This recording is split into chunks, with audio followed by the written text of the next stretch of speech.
All right, welcome to the Refractor Rants podcast, a podcast about all things sports cards. I'm one of your hosts, Tommy, also known as TV Sports Cards, and I'm here with my good friend and co-host Max, aka Cards Max, aka Cards Max, newly released retail edition. Max, how does it feel to be a retail edition now? I mean, I was hoping for Cards Max Worldwide Australia exclusive blaster since we're talking about irrelevant basketball products. But sure, Tommy, we can get right into it.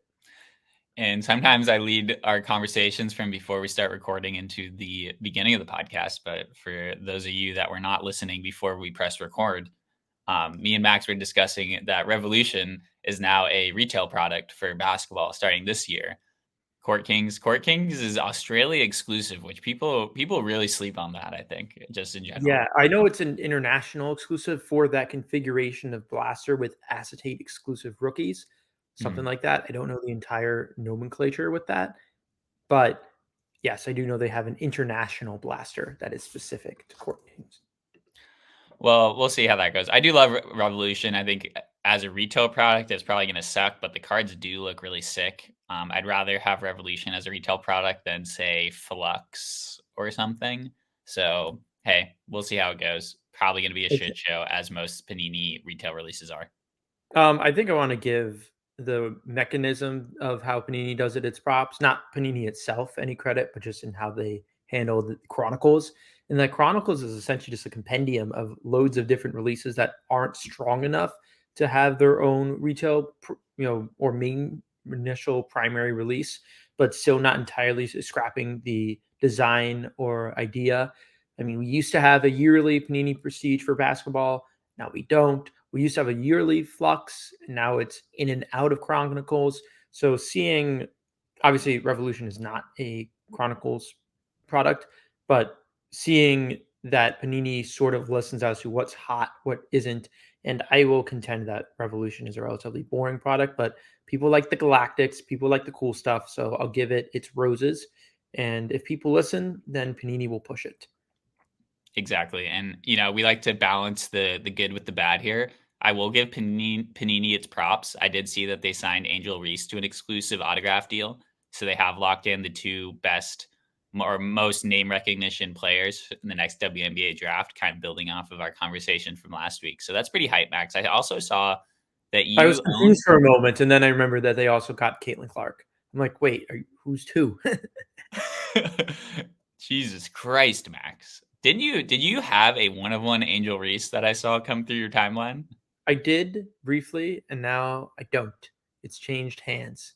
Nice. That was like what product was that you That have? was, I believe, almost all Angel Reese and WNBA players are from either Bowman University Chrome or Bowman Best. I believe that was a die cut Hoopers, something that was the name of the insert set, and it was a superfractor from that. So that was pretty cool. And Angel Reese is okay at basketball. Did you make decent money on it, or was it more of a I like kind of acquired it low? in a trade acquisition, and I moved it for lower than what I valued it in the trade. But at least relative to my initial cost basis, I should do okay overall in the deal. But yeah, I sling women's basketball cards now. I'm a women's basketball card slinger. And speaking of other topics that we discussed last week, real quick, just to close out the loop here, I know we were discussing print run on the Eclipse card, Max, and I have from Tops right here. The print run on the Solar Eclipse Tops Now card from last week was 23,899. How big is that compared to other? Just to educate the people on the Tops Now print run lore It's and sad how that I know big. this offhand, but I want to say Wander Franco's debut was either 51,000 or 54,000. I know I think the Fauci was at 20 or so thousand. I could be mistaken there. Um, I know that I think you were saying that the Bernie Sanders was at 130K mittens, Something like that.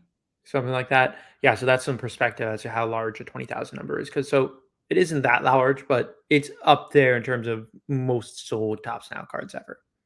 Yeah, and the reason I bring this up, not just because we just talked about it last week and how I thought it was actually a pretty solid idea, but also because this week, Max, me and you were going back and forth a little bit in our messages about a tweet that friend of the podcast, those back pages, had, where he said, instead of accounts entering the card hobby that pump high-end listings that 99.7% of collectors have no shot at owning, I'd like to see sales coverage of cards that the majority of folks can afford.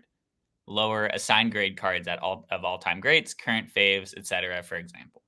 So I think that this is a great example. This Topps Now Eclipse card is a great example of the fact that there is a lot of demand for cards that are actually affordable and not 6-8 figures like you see on the collectible gurus of sorts out there on social media pumping. I think Slabstox does a decent way of doing this on their social, where Slabstox will post kind of like 2 cards that are worth the same amount in the like $300 to $1,000 range, and they'll be like, hey, is this which card would you rather own, etc.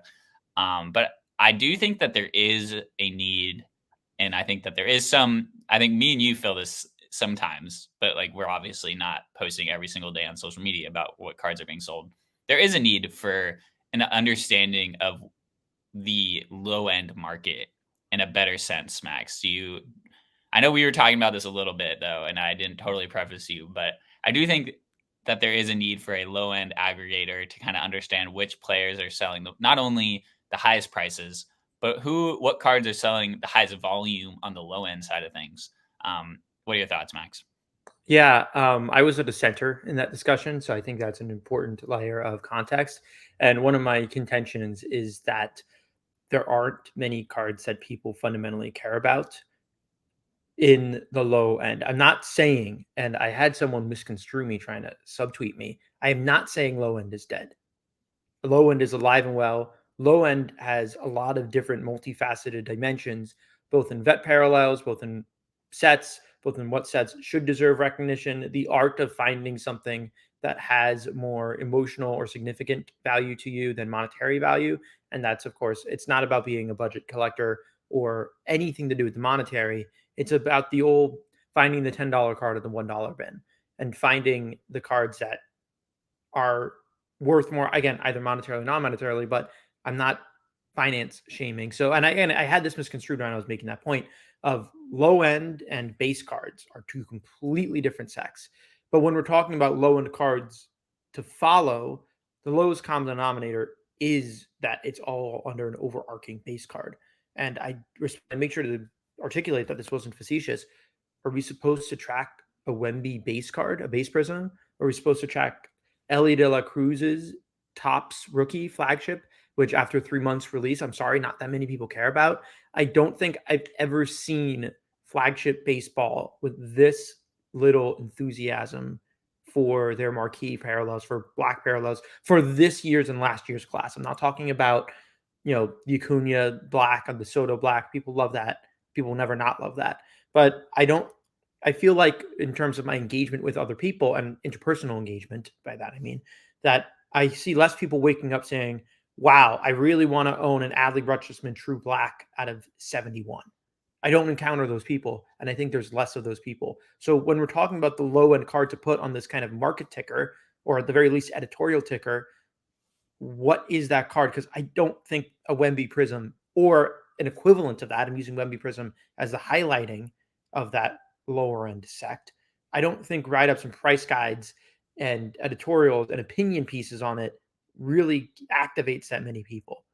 I think if anything, it puts a cover over them, it tucks them in at night, it puts them to sleep. Well, I'll be devil's advocate. Well, not even devil's advocate, because this is the advocate of my actual opinion here. But like, I do care about how many cards are being sold of one single player, and it's why I wore my Ludex hat today, because they have a feature that I kind of, I definitely maybe, speaking highly of myself, I think I influenced this feature. But there is a feature on the Ludex app where you can see which players have had the most amount of sales on eBay in the last 7 days. And it's not a value proposition, it's a purely quantity base. So how many cards with this player's name in the title have been sold in the last whatever days. I love that feature because it actually really brings up like who's the most hyped person right now, but it's also like mainstays. So you can see, fuck it, let me pull it up right now. Let's see. And I think COMC is also set up pretty well to do something like this. I'm honestly pretty surprised that COMC hasn't tried to do something like this before.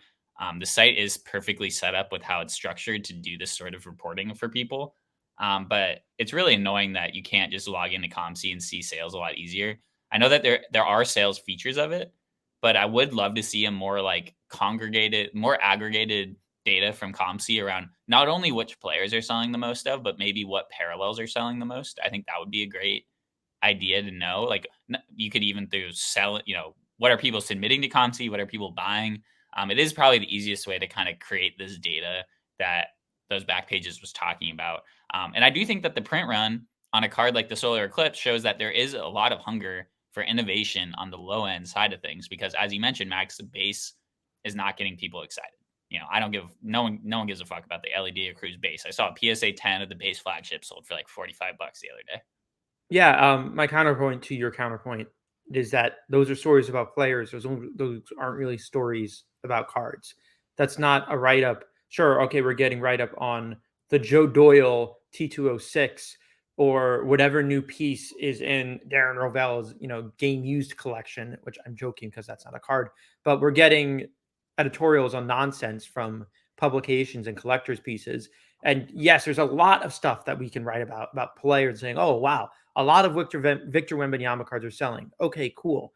And okay, there's some higher end cards selling too. That apparently the issue is that it's not relating to the masses enough. My really thesis is what card activates the masses that is actually interesting enough to do a write up about, because the opposite of something being so outlandishly high priced and crazy, and people are, or at least some people give attention to that because it's so out of their sphere and they're from a learning and sensational aspect, to the polar opposite of, no, this is a card we see all the time. It's why would I read a write up on that? I know the basics and even the in depths on it for the first part.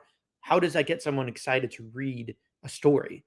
I've used the analogy that some stories in the hobby on lower end cards, I think could make for lack of a better word, good content and good write ups and good information consumption. Like I've said that, oh, I would totally like do a deep dive on what I think the actual print run is of the Mike Trout US 175 rookie. But then I got to the point of, okay, I'm doing way too much time out of this and I'm not like getting anything out of it. But if I were to see it as an article, I'm like, yeah, I'd totally be complete face consumed into my laptop trying to read it.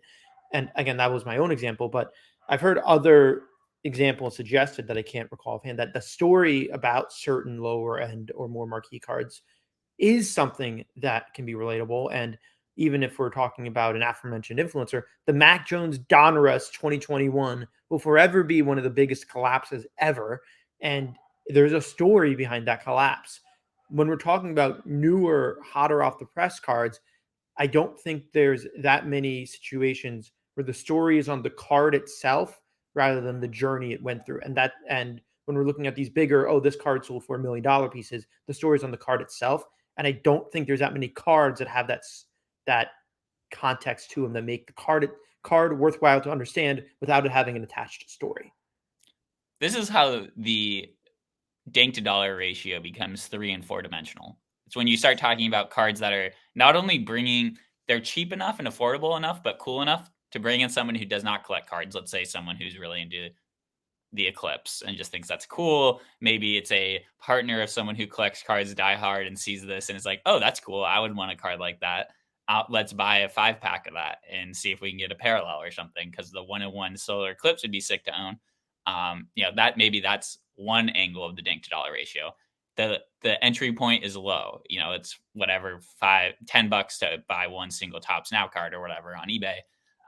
But then you also have the other end where it's like me and you, people that generally listen to this podcast, super into sports cards. They might read the shit out of a piece on analyzing the volume and pricing of all the parallels of 2023 Prism basketball and being like, why is the pink Pulsar out of 42 selling for less than the blue ice or the teal ice, the new Always parallels? that after breakfast, lunch, and dinner. Exactly. But that's what I'm saying. Like, that's the sort of low end cards analysis that I would read the shit out of.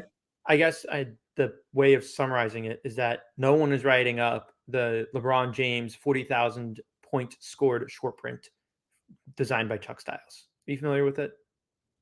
I'm familiar with the 40,000 point, like the card that Topps made for Topps Now. That's like the same design as his '03 rookie, but it's him Yeah, I holding believe it was a 40,000. short.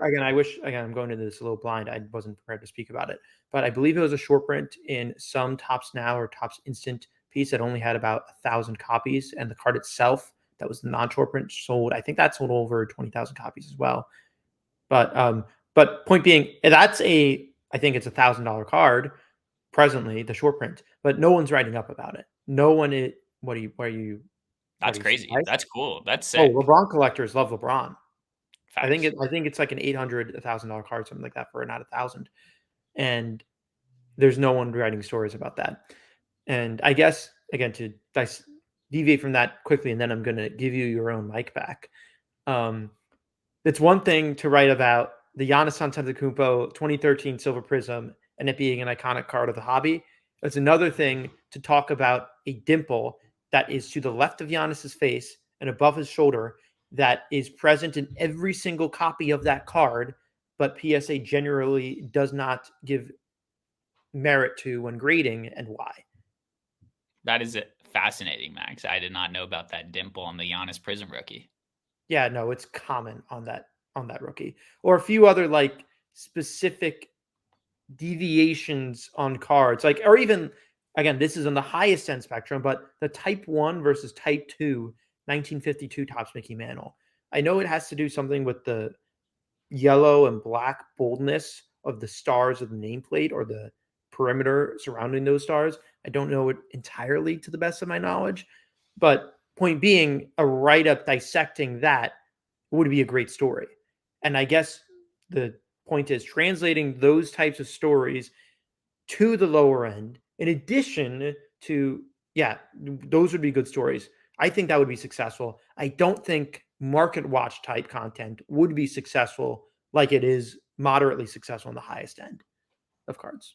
No, we did a bad job of articulating these ideas because we're framing it around the idea of writing articles about something, but that does not need to be the case. I mean, it's just like anything, like you're collecting whatever, like you want to consume content that's going to help your collection or help your buying and selling. And that sort of stuff does not really exist right now. And that's kind of the point I think that those back pages Eric was trying to make.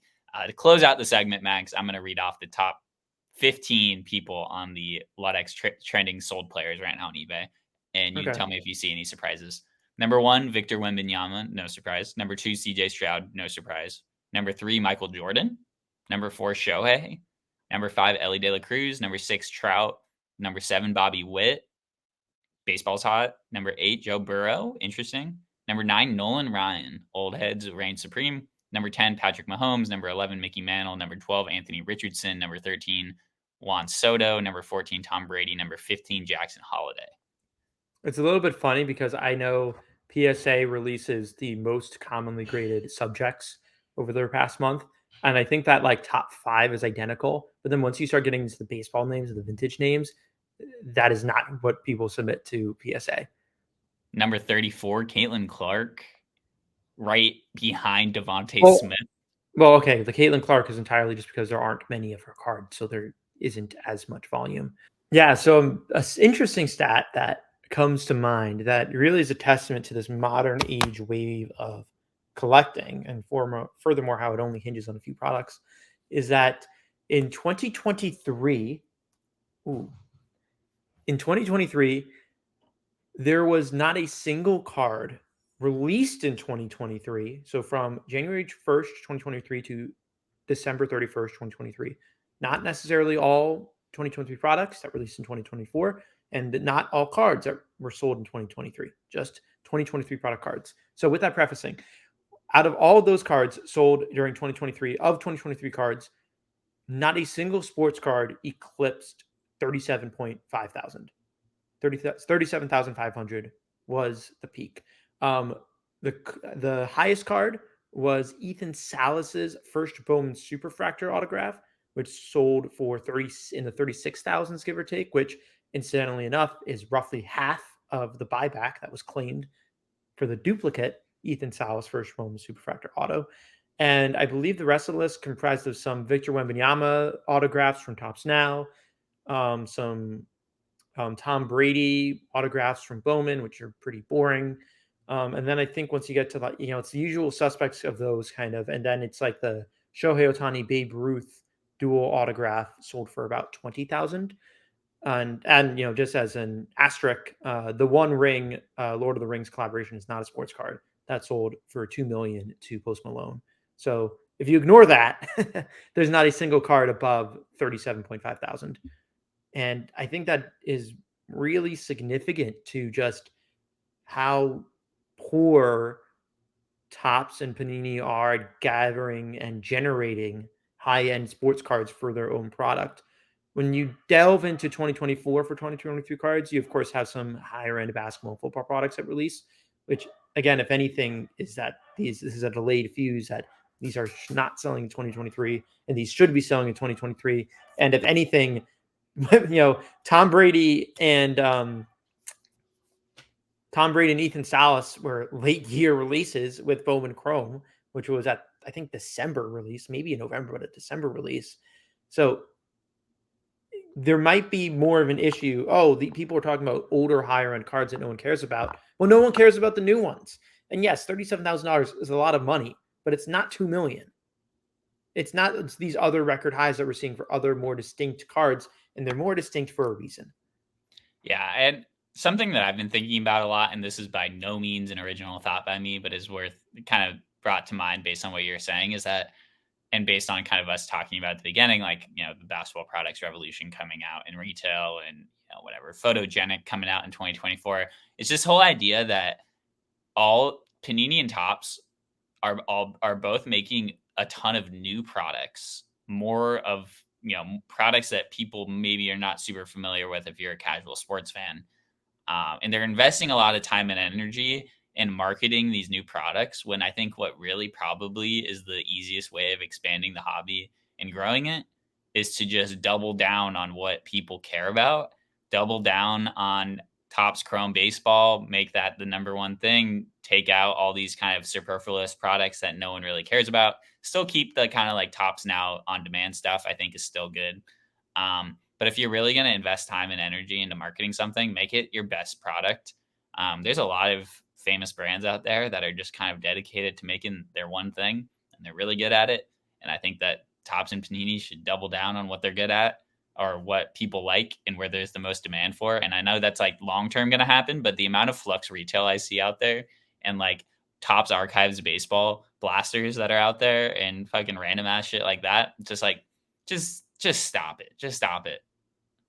Yeah, and maybe our opinions and the opinions of others don't matter, but thankfully money does matter, and I can't imagine the margins on these are that strong relative to other products. And of course, margin is margin, and making money is better than not making money. But I'm sure it's at to an extent where it's in their best advantage to allocate those resources elsewhere. Yeah. Well, Max, enough sports card yapping. I want to talk about stuff that I've been buying. I want to talk about personal shit right now, Max. Is that cool with you? Can we do a hard pivot to eBay or Yeah, sports card what buys of the week? personal things you have to share? We're having a heart to heart. Well, personally, I bought a shit ton of cards on eBay. So Yeah, I'm going to talk about them for a second. Last week, I had only bought one card on eBay since our last episode. This time, I have bought a ton. I'm just going to rattle them all off, because in the spirit of low-end volume, I'm going to just rattle off every single card I bought. I bought a 2009 Upper Deck Prominent Cuts Joe Biden for $250 plus 99 cents shipping. This is one of Joe Biden's few pack-pulled sports product cards. And as he is a president of the United States, and he looks like he's doing that like bite the lower lip, like kind of meme look in this card, which I thought was pretty funny. So I copped that. I bought a 2022 Panini Prism Jordan Poole Orange out of 60 for $1.50 free shipping. That was sick. Jordan Poole, forever a Warriors legend to me, no matter what happens the rest of his career. Out of 60 Prism Parallel for $150 free shipping. You gotta love that. 2023 Prism Basketball Andrew Wiggins Blue Ice out of 125. $3.25 plus $1.49 shipping. Blue Ice for $5 is my equivalent for the Black Flagship for $5 for Giants cards. I will buy those. one of the few base Klay Thompson rookies that I did not own, which was a 2012 Panini all Panini insert. Just a rookie card, 99 cents plus $4 shipping. I bought a 2022 wild card Boo Buie auto out of 10 for $6, $1 shipping. Out of 10 Boo Buie autograph. I just had to buy it. I don't know why. We got Brandon Belt 2021 Topps orange foil out of $2.99, 99 cents plus $1 shipping. 2003 Topps Chrome gold refractor Nick Johnson gold cup out of $4.99 or something, 99 cents plus $1.25 shipping. Call me Rich Moy out here. 2007 Topps Chrome Marco Bellinelli white refractor out of 99 rookie Warriors legend Marco Bellinelli out of 99 white refractor of Topps Chrome basketball for $4.99 free shipping. I bought a Draymond Green 2023 Prism Blue Ice out of 125 for $2.99 plus 85 cents shipping. That is cheaper than fucking Andrew Wiggins. And this is what a short rant here. Draymond Green sells for less than Andrew Wiggins and less than Klay Thompson, which I don't think is. Wow. I don't think that makes sense. Like you're talking about a defensive player of the year, multiple time all defensive guy. Like I don't know, weird. And then last one, Klay Thompson 2021 Slam insert. Wow, I am stumbling over my words. Hollow foil for $8 plus $1 shipping. These Slam inserts, I've been playing the long game on the hollow foils. The Hoops hollows are nice. They look nice. They kind of give me TCG vibes, and I like them. Anyway, Low End lives. I will continue to fund people's eBay stores of Low End that host the cards that I want to buy. But you won't be sourcing value bins because you go to a card show once every 9 months. Exactly. Exactly. But you know what's better than value bins sometimes, Max? Newly listed on eBay. Yeah. I really am a fan of the Blue Ices or the equivalent of Topps Flagship Black, and that you will pounce on them for our favorite team of the podcast's team. I have 3 cards on my desk that I think are kind of neat, and then I can go to my eBay buys. The first is this flawless 1/1 of Clippers Chris Paul. I'm on such a bender for like 2010s basketball. This is from 2015. Game used, kind of cool. Obviously, Chris Paul isn't like the biggest or craziest name, and I'm not trying to pump my own card from saying this, but it's like if you see the price of like this year's Steph Curry, like, oh yeah, for a horizontal patch auto, it's going to cost you $10K, and this was a 1/1 and is a lot less than $10K. So yeah, I mean, this is something that's going to go in the rotisserie and going to be in and out, probably, hopefully, or it's going to be something that I own forever, unintentionally own forever, like trying to sell it, own forever. But it's a cool card. I like it for a 1/1. It's cool. And flawless is game used always, so that's cool.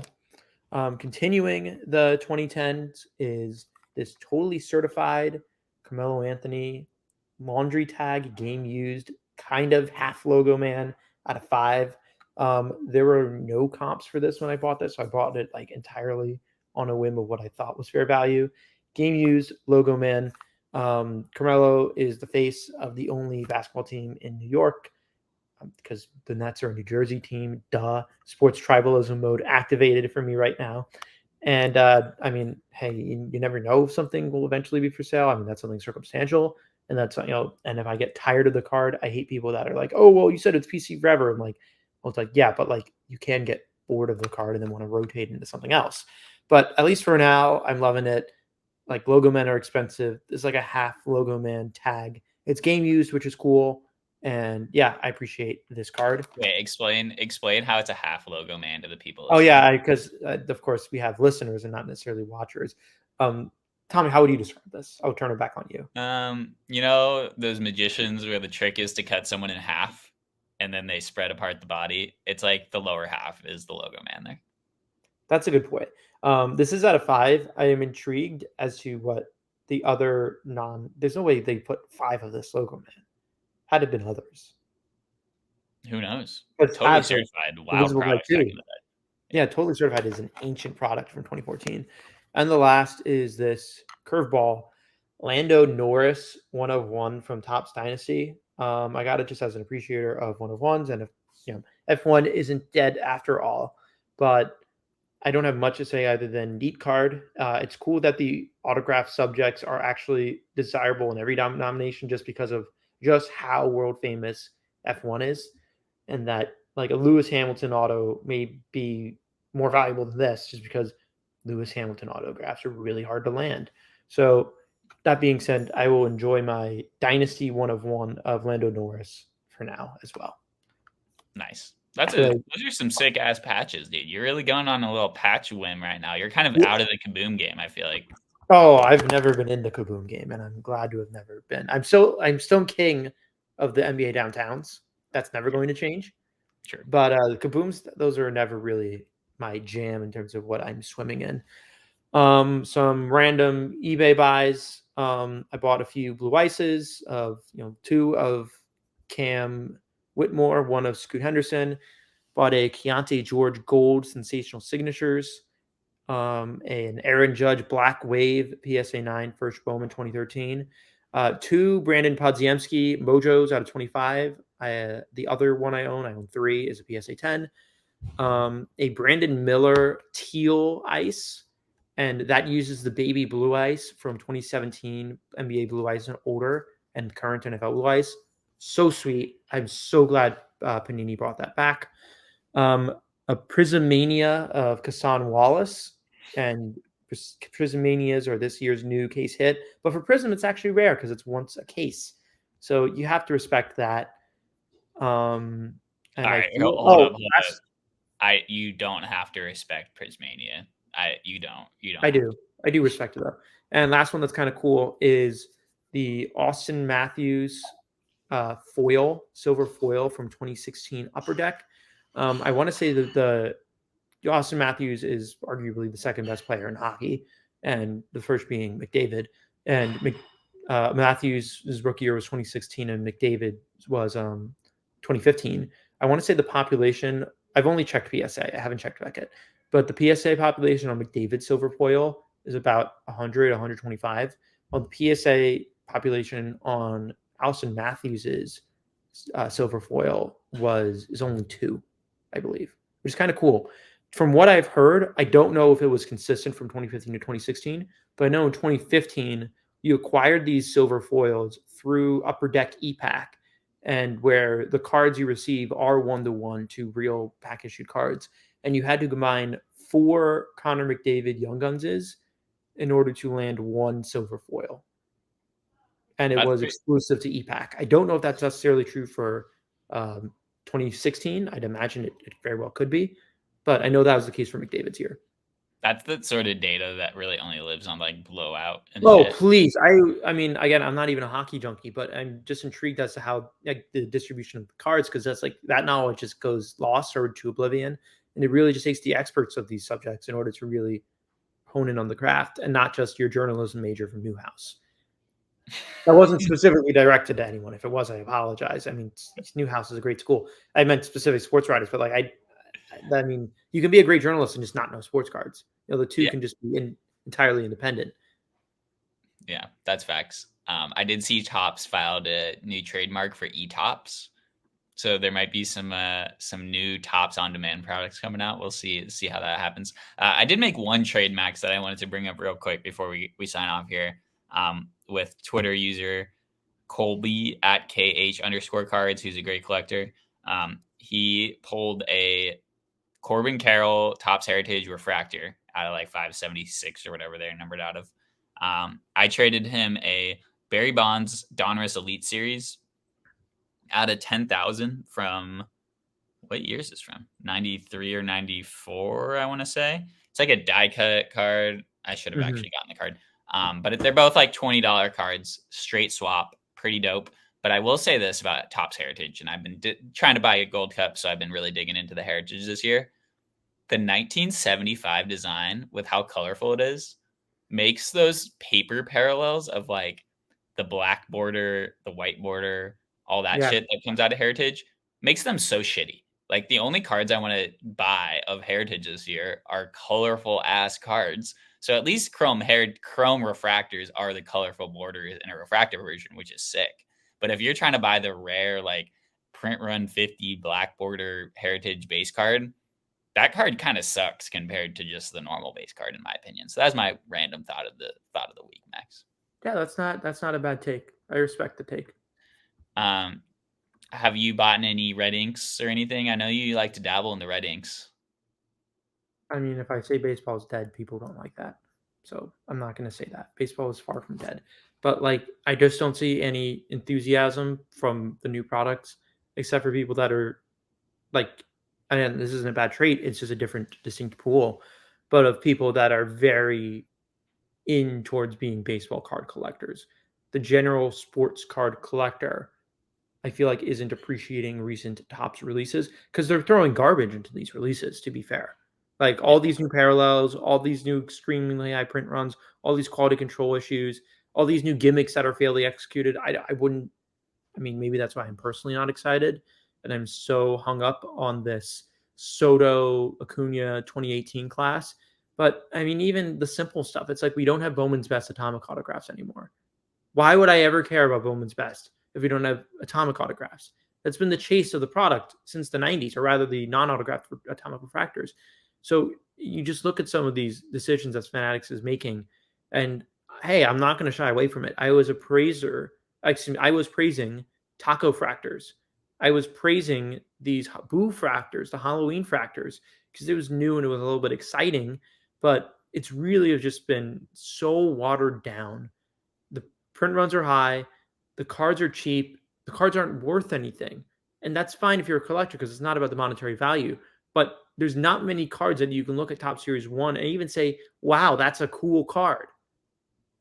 Image variations are essentially watered down or not entirely gone, but the variation of it's gone. The borders suck. I'm not just trying to be a Debbie Downer, but I just don't see why to get excited over baseball cards if you're not a baseball card obsessive. Yeah, I think I usually try to give some positive spin, but I think you pretty much nailed it. As you like to say, Max, you hit the nail with the hammer. Yeah. How did your low end liquidation go on the whatnot with the whatnot guy? I've been too lazy to ship it. have To you TBA. have you been selling anything on eBay? Can you give us a little smorgasbord of No, your I recent have eBay no sales? eBay sales as of late. I've retired from low end eBay selling as it's just a lot of time. Hey, if you can work the time, then I commend it. But at the same time, make sure that money is worth your time proportionally. Fair enough. But I've been investing with a lot of fun stuff. I've been grading a ton lately, and most people already know what I've been grading and stuff like that. So I don't want to go. I don't think it's purpose go on a tirade about it. But yeah, I've had a lot of fun pickups, some of which I just shared. And yeah, that card money is going into Lando Morris 1/1s and Chris Paul 1/1s. Well, Max, it's been fun. It's nice to check in on the world of low end. I love it. Do you have any parting words for the people, whether they be collectors or dirty flippers, as you like to say? Yeah, I think people need to stop pocket watching, both from the high to the low end and the low to the high end. And I don't think much of it goes on in general. But that being said, I think talking about what makes cards strong and compelling and uninteresting, on the other hand, is something that has nothing to do with pocket watching and everything to do with being a unified collector.